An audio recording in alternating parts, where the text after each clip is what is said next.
에베소서 1장을 우리가 함께 살펴보고 있습니다. 이 에베소서 1장의 이 앞부분은 3절부터 14절까지의 내용은 우리가 지난번에 살펴본 것처럼 바울의 찬양에 해당하는 부분입니다. 그리고 오늘 우리가 읽은 15절부터 23절까지는 바울의 기도에 해당하는 부분이라고 볼 수 있습니다. 그래서 1장에서는 앞부분에 사도 바울은 찬양을 하고 있고, 그리고 뒷부분에서는 기도를 하고 있다는 것을 볼 수 있죠.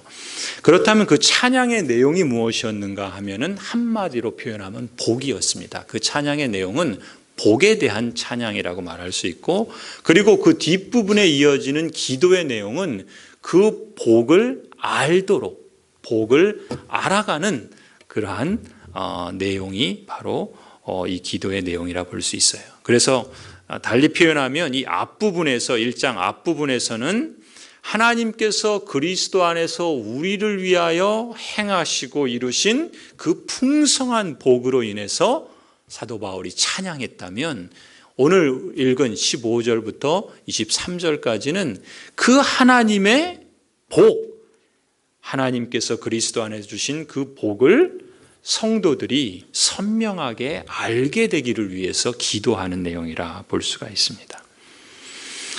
먼저 우리가 살펴볼 것은 이 교회를 위해서 사도 바울께서 기도하면서 우리가 주목할 것은 골로새서를 보면서도 그랬던 것처럼 사도 바울은 그 에베소 성도들의 그 교회를 위한 기도에 앞서 이 성도들의 믿음과 사랑에 관한 소식을 듣고서 하나님께 감사를 드리는 것을 볼 수가 있습니다. 우리 15절 16절을 한번 같이 읽어볼까요?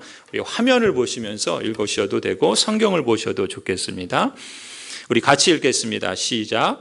이로 말미암아 주 예수 안에서 너희 믿음과 모든 성도를 향한 사랑을 나도 듣고 내가 기도할 때에 기억하며 너희로 말미암아 감사하기를 그치지 아니하고.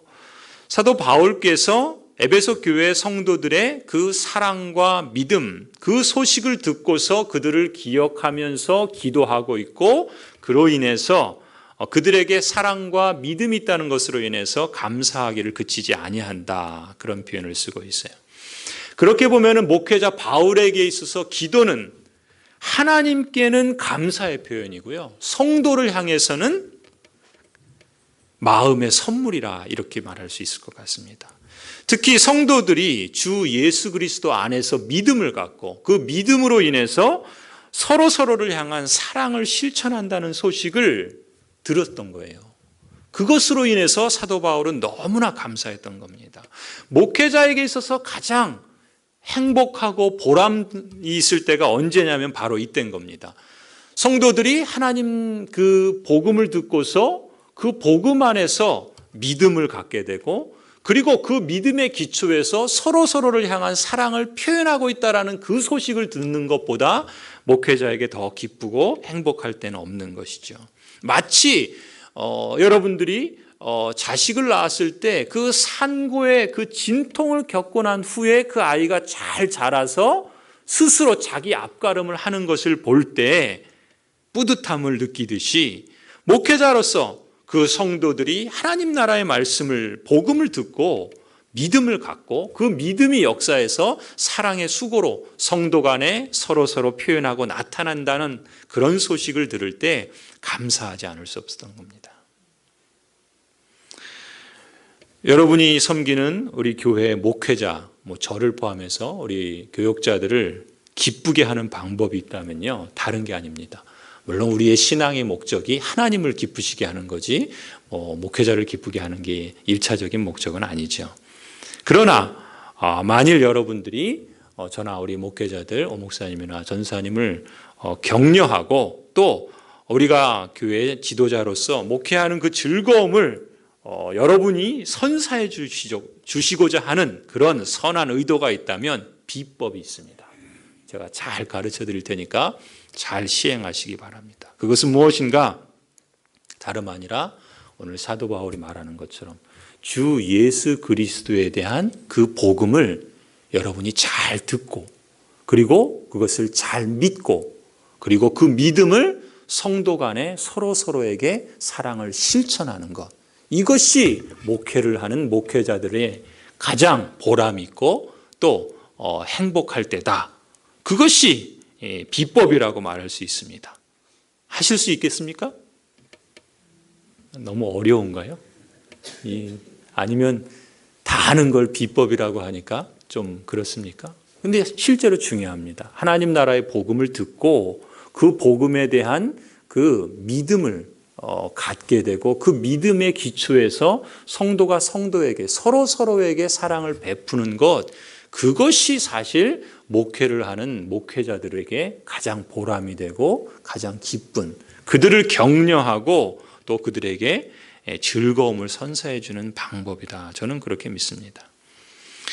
목회자 입장에서는 그렇습니다. 여러분들이 믿음에 서서 그 믿음을 실천하는 모습들을 보거나 듣게 될 때 사실 그런 뿌듯함과 그런 감사한 마음으로 인해서요, 목회자가 그럼 그 성도들에게 어떻게 보답할 수가 있는가?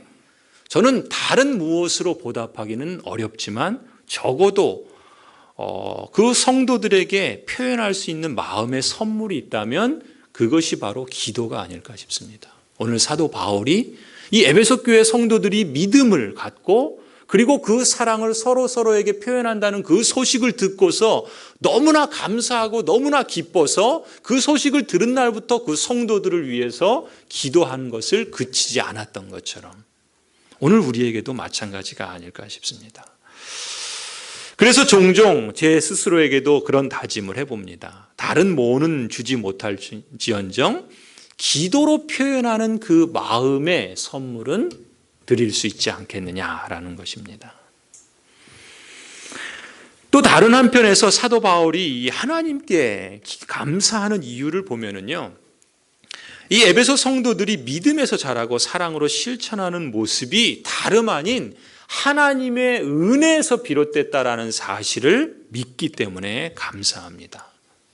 성도들의 믿음, 그리고 그 믿음의 기초에서 표현되는 사랑의 실천, 그것은 다름 아니라 하나님께서 지금 살아계시고 그리고 하나님께서 그 공동체 가운데 역사하신다라고 하는 그 사실을 보여주는 간접적인 증거입니다. 하나님께서 살아계시고 하나님이 역사하신다는 것을 무엇으로 알 수 있습니까? 여러 가지로 알 수 있겠죠. 오늘 사도 바울의 이 말씀을 통해서 우리가 배울 수 있는 것은 바로 이겁니다. 여러분들이 그 믿음 위에 서 있고 그 믿음의 기초에서 서로에게 사랑을 실천하는 것을 볼 때 그것을 통해서 하나님이 지금 살아계시는구나, 하나님이 지금 역사하고 계시는구나, 바로 그 증거라는 것입니다. 이렇게 하나님께서 일하시고 역사하시기에 더욱 하나님께 그치지 않고 기억하며 기도하고 있는 것입니다. 저도 여러분을 통해서 서로에게 사랑 실천이 진행되는 것을 볼 때마다 저 역시 그것을 확인할 수 있다 믿습니다. 하나님께서 지금 이 공동체 안에서 역사하고 계시는구나. 하나님께서 살아계시는구나. 바로 여러분들이 사랑을 실천하는 그 모습들을 찾아보면 그것을 쉽게 알 수 있습니다. 혹 어떤 분이 여러분에게 하나님이 계시냐? 그것을 나에게 보여달라라고 물으신다면 여러분 이렇게 대답할 수 있기를 바랍니다. 보십시오. 저 성도의 사랑의 실천의 모습을 보면 그것이 곧 하나님께서 살아계시고 역사하신다는 증거입니다. 그것이 여러분 서로에게서 표현될 수 있기를 바랍니다. 가까이에 있는 성도가 다른 성도에게 그 사랑을 표현하고 그것이 믿음으로 드러날 수 있도록 힘쓰는 것, 그것이 바로 하나님이 지금도 살아계시고 역사하심의 증거라는 것이죠. 우리 교회가 리빌딩의 역사를 이루어가는 데 있어서 가장 중요한 기초는 하나님의 말씀에 기초하는 것입니다. 그래서 우리가 풍삼초라든지 말씀에 기초한 선명한 복음의 이해를 갖는 것, 그것이 참 중요합니다. 그것이 말하자면 믿음의 기초죠. 그리고 그 믿음은 자연스럽게 그리고 의지적으로도 사랑의 실천으로 표현될 수 있도록 그렇게 감사의 응답으로 나타나야 되지 않겠습니까? 그것이 리빌딩의 구체적인 방법이라고 말할 수 있죠. 오늘 사도 바울께서 말씀하시는 것처럼 그것은 곧 다름 아닌 하나님이 살아서 역사하신다는 간접적인 증거가 되기 때문에 더한 것입니다. 그런 점에서 우리 교회가 이 사실을, 믿음과 사랑, 이 두 가지를 우리가 기억하고 또 함께 힘써 나가는 그러한 공동체가 되기를 원합니다. 그것을 위해서 우리에게 중요한 것은 하나님께서 예수 그리스도 안에서 행하신 그 일을 우리가 선명하게 아는 것이고, 그리고 그 사실이 우리에게 실감나질 때 내가 그 하나님의 사랑을 받은 자로서 감사의 응답을 실천해 나갈 수 있다는 것이죠. 내가 그냥 아무런 그 근거도 없이 또 아무런 어떤 동인도 없이 그냥 의지적으로 내가 신자니까 믿어야 돼, 그리고 사랑을 실천해야 돼, 이렇게 우리 안에서 쥐어짜는 것이 아니라 하나님이 그리스도 안에서 내게 무슨 일을 하셨는가라는 그 사실에 기초하고, 그리고 그 하나님께서 내게 그런 사랑을 베푸셨다고 한다면 그 사랑을 받은 내가 그 하나님의 그 사랑하심을 인식하기 때문에 그 하나님의 은혜에 대해서 감사의 응답으로 표현되는 것이 우리의 사랑 실천이지 않을까. 우리가 그 점을 늘 유념하고 또 힘쓸 수 있기를 간절히 소원합니다. 사도 바울께서 이렇게 감사에 이어서 그치지 않고 성도를 기억하면서 교회를 위해서 기도하는 내용이 있는데, 그 내용을 한마디로 표현하면 알미라 할 수 있습니다. 앞서 말한 것처럼 앞에 찬양은, 전반부의 찬양은 그리스도 안에서 하나님께서 행하신 일에 대한 복주심에 대한 찬양이었고, 그리고 오늘 본문의 15절부터 23절까지의 기도의 내용을 한마디로 표현하면은 알미라, 이렇게 말할 수 있습니다. 우리 한번 17절을 같이 한번 읽어볼까요? 17절 같이 함께 읽겠습니다. 시작. 우리 주 예수 그리스도의 하나님,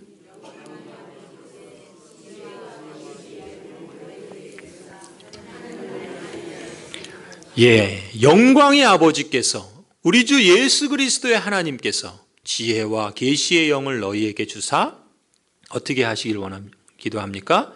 하나님을 알게 하시도록 기도합니다. 하나님께서 그리스도 안에서 허락해 주신 풍성한 복을 성도들이 알게 해 주십시오. 알게 해 주십시오. 알을 위한 기도를 하고 있다는 것입니다.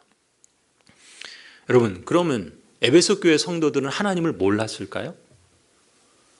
그렇지 않겠죠. 에베소 교회 성도인데 어찌 성도가 하나님을 모르겠습니까? 그렇죠? 성도라는 말 자체가 이미 하나님을 아는 자라는 뜻 아니겠습니까? 그런데 이미 알고 있는 사람들이라고 한다면 왜 사도 바울은 그 성도들에게 하나님을 알게 해달라고 그렇게 기도를 하는 걸까요? 그것은 바로 사도 바울에게서 하나님을 안다라고 하는 것은 단순히 내가 하나님을 만났다, 단 한 번의 경험, 단 한 번의 만남, 단 한 번의 그것으로 끝이는 것이 아니다라는 것이겠죠. 하나님을 알아가는 것은 단 한 포인트로, 한순간에 한 번의 만남으로 끝나는 것이 아니라 마치 이 점들이 계속 연결되면 뭐가 돼요? 선이 되잖아요. 그런 것처럼 하나님을 알아가는 것은 한 번 내가 하나님을 알았다고 그래서, 한 번 하나님을 만났다고 그래서 끝난 것이 아니라 계속해서 점들이 이어져서 선이 되어야 하는 과정으로 이해했던 것입니다. 하나님을 알아간다는 것은 과정이라는 것입니다. 달리 표현하면 그리스도인의 삶은 주님 만날 그날까지 계속되어지는 과정이라는 것입니다. 지속적인 과정이고, 그래서 자람이라 이렇게 말하는 거죠. 어린아이가 태어나면 청소년, 청년, 장년이 되어서 자라가듯이 우리의 영적인 생명, 하나님을 알아가는 것도 단 한 번 하나님을 만나서 다 안 것으로 그치지 않고 지속적으로 계속해서 자라고 성장해야 하는 과정이어야 한다. 그래서 사도 바울께서는 지금 성도들이 하나님을 알아가도록 이 성도들이 그 시간이 지남에 따라서 그 하나님을 알아가는 정도가 수준이 그 깊이와 넓이가 점점 더 커지고 넓어지고 높아지고 깊어지기를 기도하고 있는 것입니다. 그렇다면 무엇을 알아야 할까요? 하나님을 알아가도록 기도하는데 무엇을 알아야 하는가? 앞서 이 지금 기도는 앞에 있는 그 하나님께서 그 1장 3절에서 14절까지 하나님께서 그리스도 안에서 행하신 일, 그 일을 복 주셨다라고 했고 그것이 찬양의 내용이었다고 한다면 지금 본문의 이 기도는 그 찬양의 내용인 그 복 주심을 알아가도록 기도한다 그랬죠.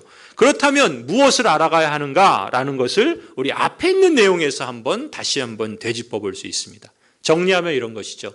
하나님께서 그리스도 안에서 행하신 일은 무엇인가? 성부 하나님께서 창세전에 우리를 선택해 주셨다. 그리고 예수 그리스도 독생하신 그 아들 예수 그리스도께서 그 피를 흘리심으로 우리를 속량 곧 죄를 사해 주셨다. 더 나아가서 성령 하나님께서 인치시고 보증해 주셨다. 이 사실이죠. 곧 성삼위 하나님께서 우리의 구원을 위해서 이루신 그 내용들, 그 하나님의 구원의 계획과 그것을 이루어 가심과 그것을 우리 안에서 인치시고 보증하시는 성삼위 하나님의 그 놀라우신 그 사실들을 알아가기를 기도했던 것입니다. 이것이 사도 바울이 앞에서 찬양했던 내용들이고 그리고 이미 저와 여러분에게 허락해 주신 신령한 복이죠. 그런데 여러분, 이 세 사실, 하나님 아버지께서 창세전에 우리를 선택하여 주셨고 예수 그리스도께서 나를 위하여 피 흘려 죄와 사망으로부터 구속하시고 성령께서 나의 구원을 인치시고 보증해 주셨다라고 하는 사실은요, 세상 사람들이 알 수 있겠습니까? 그들의 지혜와 그들의 경험과 그들의 학문, 그들의 여러 가지 방법을 동원해서 알 수 있겠습니까? 세상의 철학으로서는 도저히 알 수 없습니다. 하나님께서 창세전에 선택하셨다는 것을 어떻게 세상의 철학이 알 수 있겠습니까? 예수 그리스도께서 피 흘려 죽으셔서 나를 죄와 사망으로부터 건져주셨다는 사실을 어찌 사람의 지혜로 생각해낼 수가 있겠습니까? 성령 하나님께서 우리의 구원을 인치시고 보증해 주셨다는 그 놀라운 사실을 어찌 학문으로 깨달을 수 있겠습니까? 이러한 영적인 지식은 세상의 철학이나 학문이나 지혜로는 알 수가 없습니다. 어떻게 알 수 있어요? 지혜와 계시의 영이 우리에게 알려주셔서 아는 겁니다. 여러분 17절을 한번 보시겠습니까? 17절 뭐라고 그래요? 예. 지혜와 계시의 영을 너희에게 주사 하나님을 알게 하시고. 세상의 철학을 배우고 학문을 배우고 지혜를 습득했다고 이것을 알 수 있는 게 아닙니다. 오직 성령 하나님의 조명하심, 성령 하나님께서 비추어 주시고 그것을 깨닫게 하심으로 성령께서 우리 안에서 역사해 주실 때 비로소 그 사실을 우리가 알게 되는 것이고 그것이 믿어지는 것이고 그리고 계속해서 성령 하나님께서 그것을 조명해 주실 때 그 성삼위 하나님의 그 역사하심의 그 풍성함들을 더 실감나게 우리가 체험해 나가는 것입니다. 그래서 사도 바울께서는 기도할 때 성도들에게 지혜와 계시의 영을 주셔서 하나님을 알게 해 주시도록 기도하고 있다는 것입니다. 이것이 사도 바울이 교회를 위한 기도의 말하자면 중보 기도의 첫 번째 내용이었습니다. 성령 하나님께서 지혜와 계시의 영으로 하나님을 알게 하여 주옵소서. 이것이 사도 바울의 교회를 향한 기도 첫 번째 기도였습니다. 이런 점에서 보면은요, 우리가 성경을 읽을 때 또 혹 설교를 들을 때 하나님의 말씀을 여러분이 읽으실 때나 혹 설교를 들으실 때 이렇게 기도하는 것도 우리에게는 의미가 있지 않나 싶습니다. 시편 119편에 시편 119편 18절에 내 눈을 여셔서 주의 율법에 주의 말씀에 기이한 것을 보게 하여 주옵소서라고 하는 이 기도가 있습니다. 제가 예전에 큐티를 하면서 그 큐티를 시작할 때 말씀 묵상을 하면서 그 말씀 묵상에 시작할 때 대개 드렸던 기도가 바로 이 본문입니다. 하나님, 내 눈을 여셔서 하나님의 말씀의 그 뜻과 의미들을 보게 하여 주옵소서. 주의 말씀에 기이한 것들을 내게 보게 하여 주옵소서. 우리가 아무리 세상에 철학을 하고 또 학문을 하고 지혜를 배웠다고 해서 하나님의 말씀이 우리에게 열려지는 게 아닙니다. 아니, 우리가 소위 말하는 가방끈이 짧다라고 하더라도 하나님의 그 말씀을 이해하지 못하는 것이 아닙니다. 왜요? 성령께서 지혜와 계시의 영으로 우리의 눈을 밝게 해주시면 하나님의 말씀은 어린아이라도 또 90이 넘는 노인이라도 이해할 수 있고 깨달을 수 있는 것이 하나님의 말씀이기 때문에 그렇습니다. 그래서 우리가 하나님의 말씀을 읽을 때 또 설교를 들을 때 하나님, 내 눈을 여셔서 하나님의 말씀을 보게 하여 주옵소서. 그런 기도를 하면서 그 마음의 중심에 하나님의 말씀을 듣고자 하는, 하나님의 말씀을 보고자 하는 그 소원을 갖는 것이 참으로 아주 간단하지만 그러나 매우 중요한 그런 실천이라고 저는 봅니다. 하나님, 내 눈을 여셔서 주의 영이 지혜와 계시의 영을 저에게 허락해 주셔서 하나님의 말씀을 읽을 때 깨닫게 해주시고 하나님의 설교를 들을 때 알아들을 수 있게 하여 주옵소서. 그리고 그 말씀이 하나님의 영의 인도하심을 따라서 그 말씀이 내 안에서 살아 역사하게 하여 주옵소서. 이런 성령의 인도를 구하는 기도, 그런 마음의 자세, 우리가 그것을 기억하고 또 적용해 보실 수 있기를 바랍니다.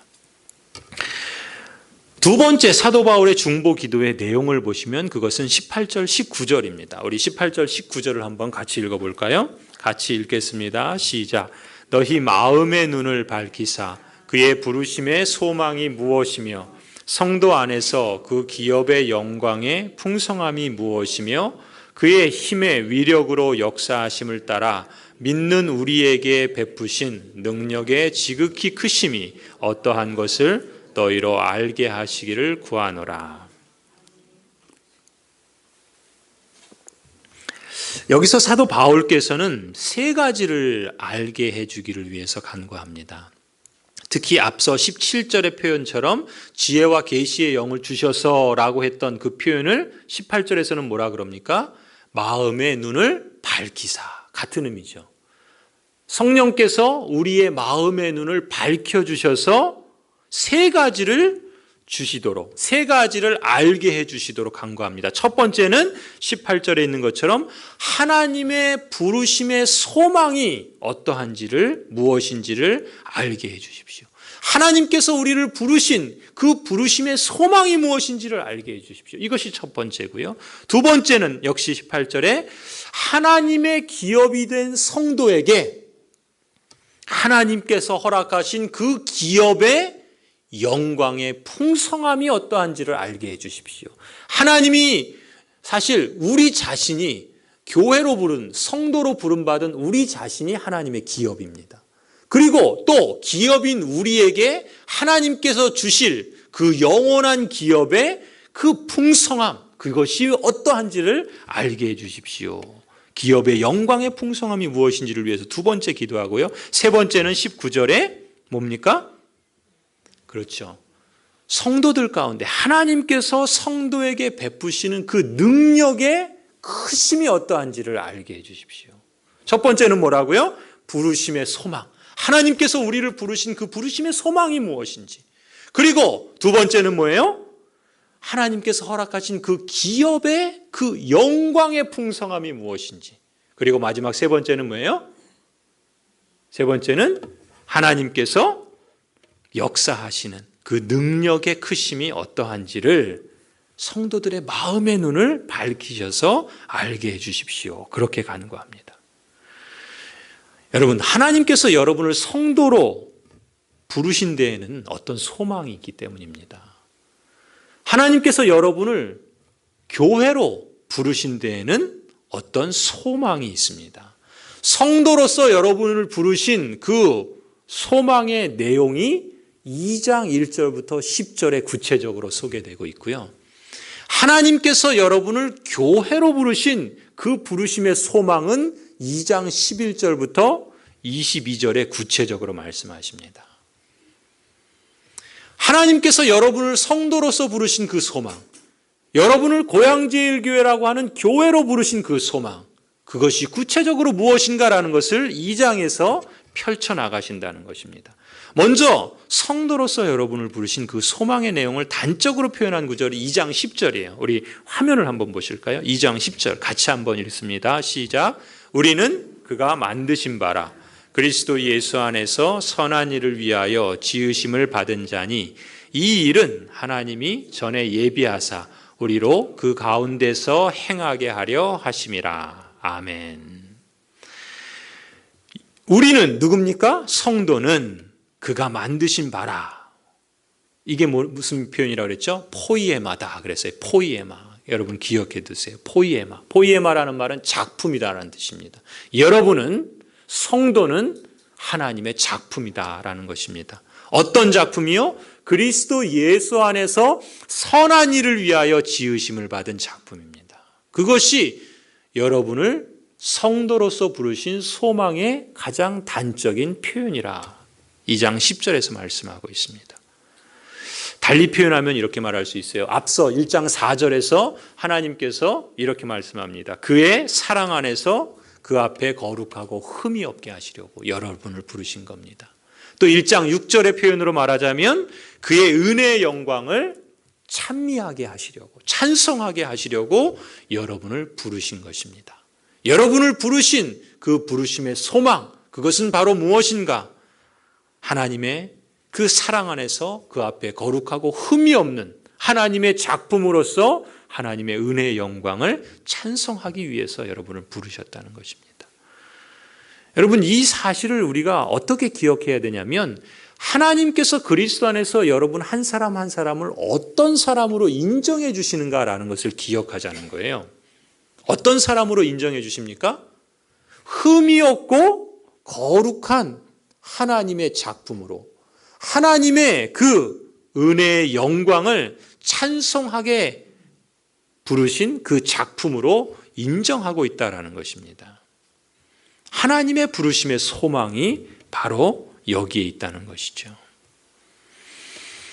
그리고 이제 교회로서 여러분을 부르신 그 소망의 내용을 표현한 구절이 2장 11절부터 소개되고 있는데 거기에는 세 절을 우리가 주목할 필요가 있어요. 먼저 2장 16절을 한번 보시면요. 우리 화면을 한번 보실까요? 같이 한번 읽겠습니다. 시작.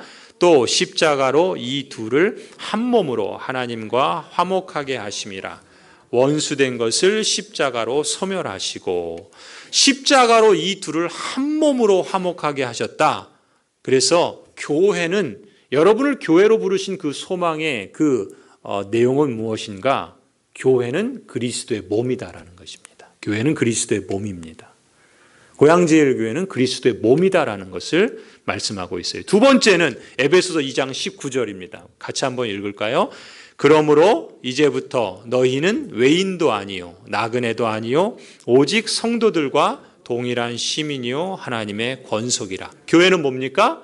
하나님의 권속. 권속이 뭐예요? 가족이란 말이죠. 가족.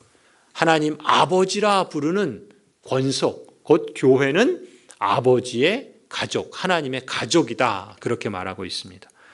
그 다음에 세 번째 에베소서 2장 21절 22절입니다. 같이 한번 읽습니다. 시작. 그의 안에서 건물마다 서로 연결하여 주 안에서 성전이 되어가고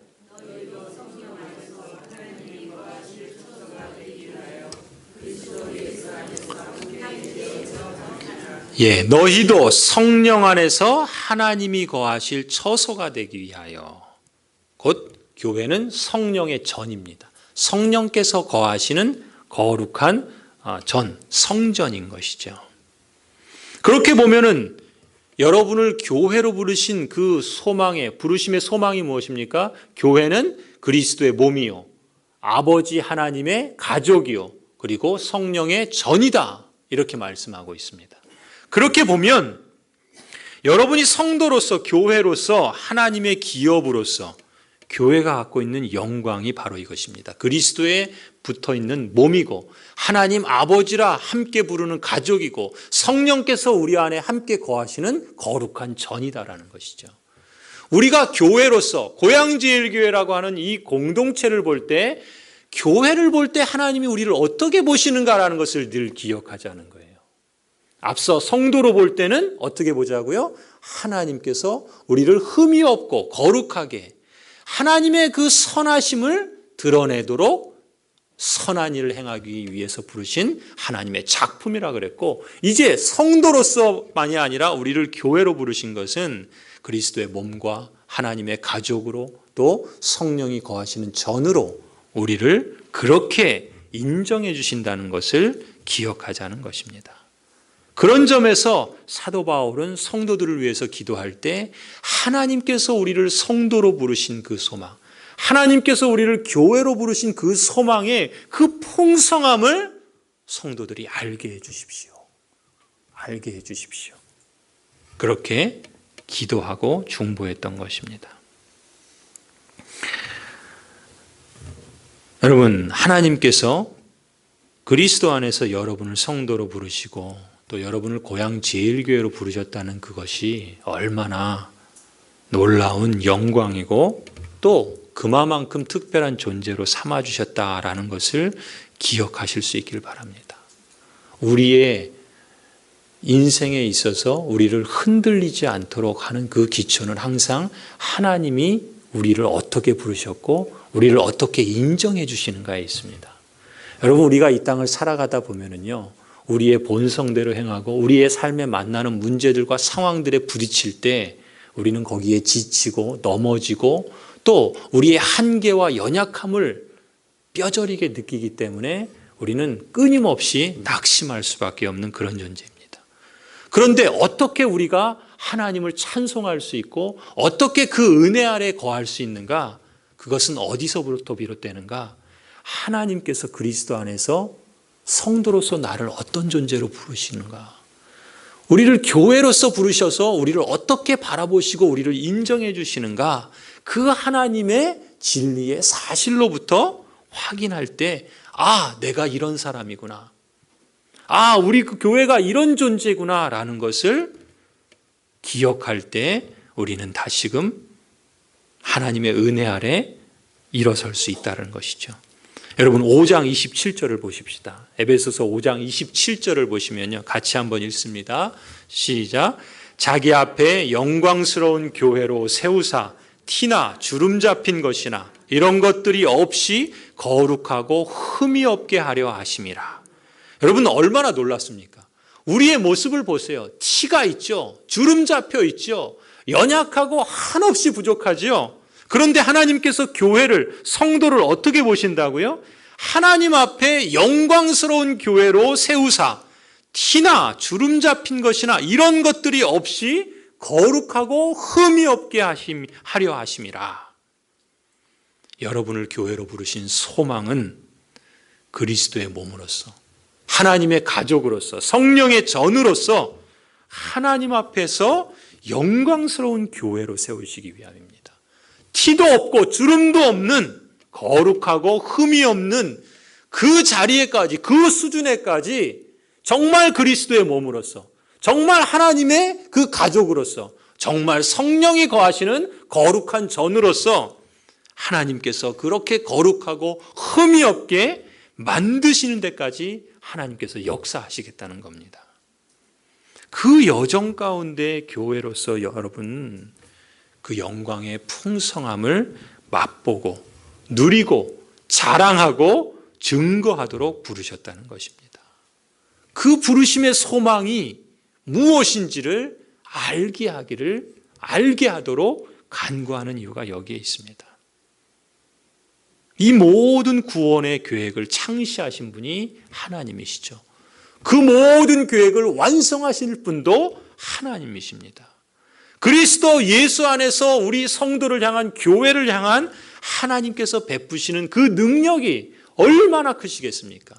이렇게 주름이 많고 이렇게 흠이 많은 한 사람을, 그리고 이렇게 흠이 많은 사람들이 공동체를 이루었으니 얼마나 더 많은 흠과 얼마나 많은 그 주름이 많겠습니까? 그런 교회를 하나님께서 그리스도의 몸이라고, 하나님의 가족이라고, 성령의 전이라고, 그래서 영광스러운 교회로 세우시도록 주름 잡히고 티가 없는 그런 거룩하고 흠이 없게 만드시는 데까지 하나님께서 역사하시겠다, 이렇게 말씀하시니 그것을 이루시기 위한 하나님의 그 능력은 얼마나 크시겠습니까? 그래서 사도 바울은 하나님께서 그 기업으로 주신 성도, 그리고 그 성도에게서 그 베푸신 그 기업의 그 영광의 풍성함, 그것을 알도록 기도하는 것이죠. 여러분, 하나님께서 우리를 위해서 나타내 주신 가장 위대한 사랑의 표현이 뭡니까?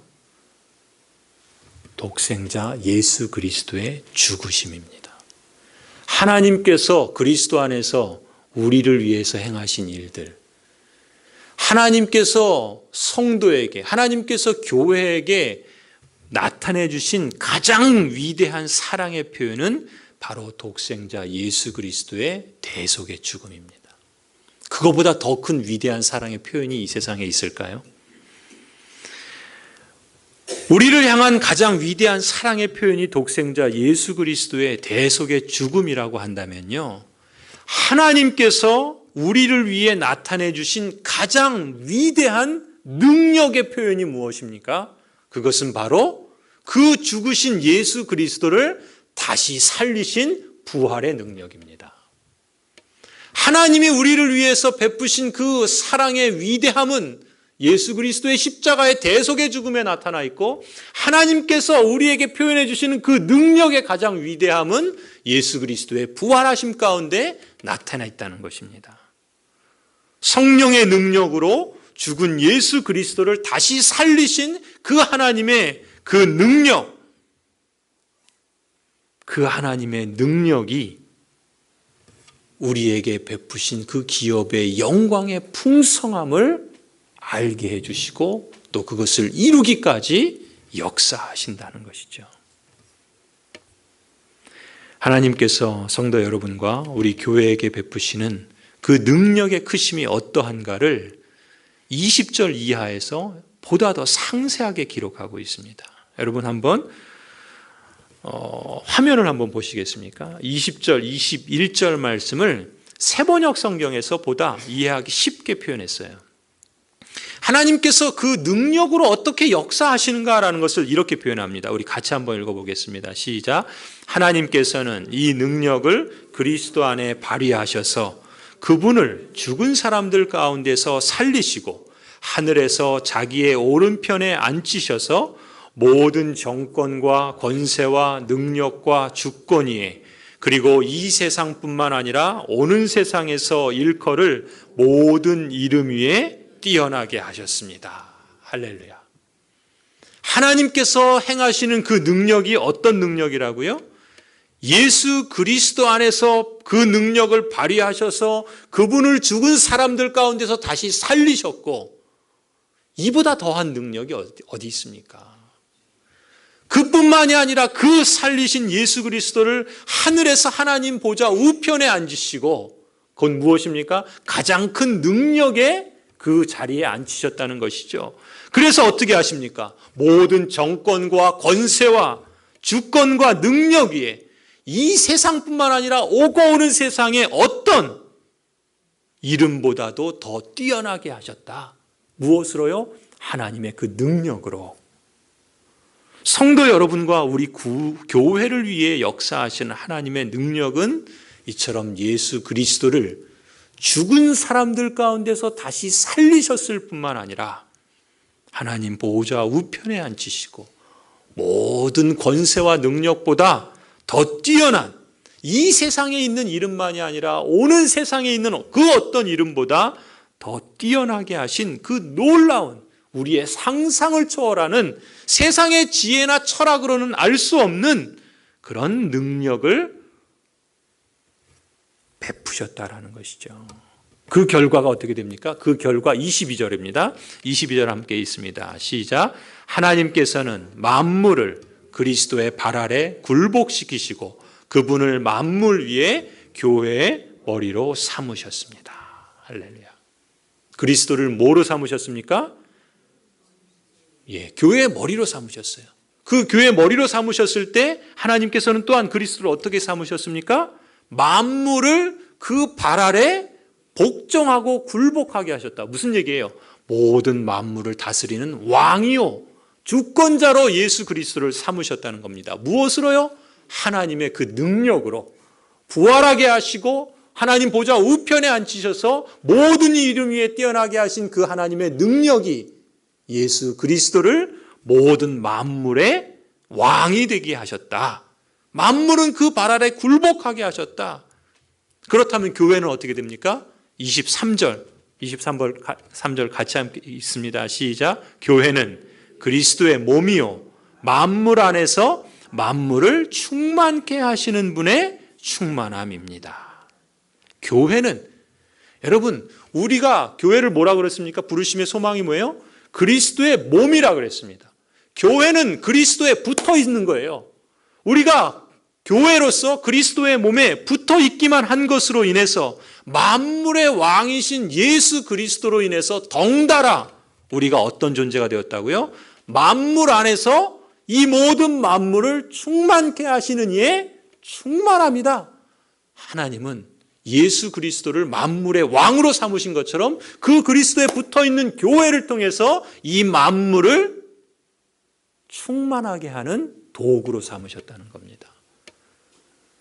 우리의 현실을 보면 참 연약하고 부족하지만 하나님께서 교회를 지금 어떻게 보고 계시는가, 어떻게 인정해 주시는가, 우리가 그걸 보자는 거예요. 이 세상의 철학과 눈으로 보는 것이 아니라 하나님께서 마치 하늘에서 이 교회를 보실 때 교회가 그런 존재구나, 그렇게 영광스럽고 그렇게 놀라운 존재구나, 그것을 볼 수 있도록 사도 바울은 성도들이 그것을 볼 수 있도록 성령께서 지혜와 계시의 정신을 주시고 그 마음의 눈을 밝혀주셔서 그것을 알 수 있도록, 볼 수 있도록, 그리고 점점 실감해 가도록 그것을 위해서 간구하고 있는 것입니다. 설교를 맺습니다. 성도 여러분, 사도 바울께서 에베소 교회를 위해서 이 기도를 드리는 것처럼 저 역시도, 아니 우리 모두가 하나님께서 우리를 어떤 존재로 부르시는가라는 것을 밝히 알게 되기를 소원합니다.